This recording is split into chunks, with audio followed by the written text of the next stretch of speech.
Coulomb एक वैज्ञानिक यानी साइंटिस्ट का नाम है जिन्होंने यहाँ पर कूलाम का नियम दिया था। अब चूंकि हमने यहाँ पर आवेश के बारे में जान लिया है, तो उस आवेश के बारे में यहाँ पर एक वैज्ञानिक आए जिनका नाम है कूलाम, और उन्होंने एक नियम दिया।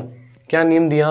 उन्होंने कहा कि इस नियम के अनुसार दो स्थिर बिंदु आवेश, मतलब दो स्थिर बिंदु जो आवेश होते हैं, दो स्थिर बिंदु आवेशों के बीच लगने वाला बल, मतलब इन दोनों के बीच में जो आवेश हैं, इन दोनों के बीच में लगने वाला जो बल है, उन आवेशों के परिमाणों के गुणनफल के अनुक्रमानुपाती यानी समानुपाती।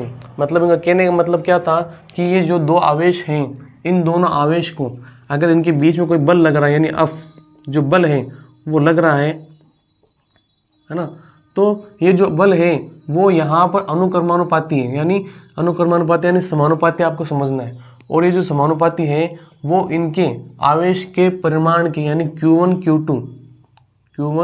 और Q2 के गुणनफल के तो समानुपाती। इन दोनों गुणनफल करो और समानुपाती, यानी अगर आवेश बढ़ेंगे तो उनके बीच में लगने वाला बल जो होगा वो बढ़ेगा, और वो किसके रूप में बढ़ेगा? गुणनफल के रूप में बढ़ेगा। तो एक तो बात ये हो गई, इसको आपको समीकरण 1 रखना है।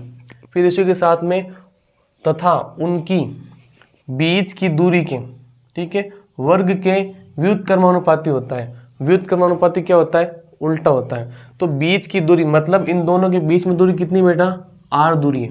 तो इन दोनों के बीच में r दूरी है, तो ये जो बल है जो यहाँ पर क्या रहेगा, इसके दूरी की क्या रहेगा? व्युत्क्रमानुपाती रहेगा, और वो भी किसके? वर्ग के व्युत्क्रमानुपाती, यानी F समानुपाती 1/r²।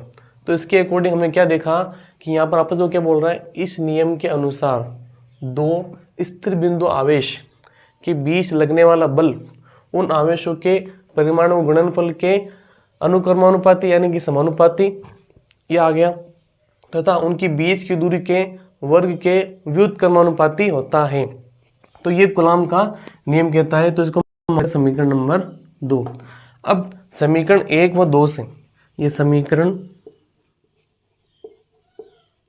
1 व 2 से, तो समीकरण 1 व 2 क्या है हमारे पास में? F समानुपाती यहाँ पर Q1 × Q2/r², ये हम यहाँ पर देखने को मिलता है।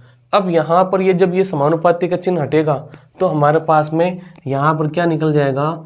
F = K, ठीक है, यहाँ पर Q1 Q2/r²।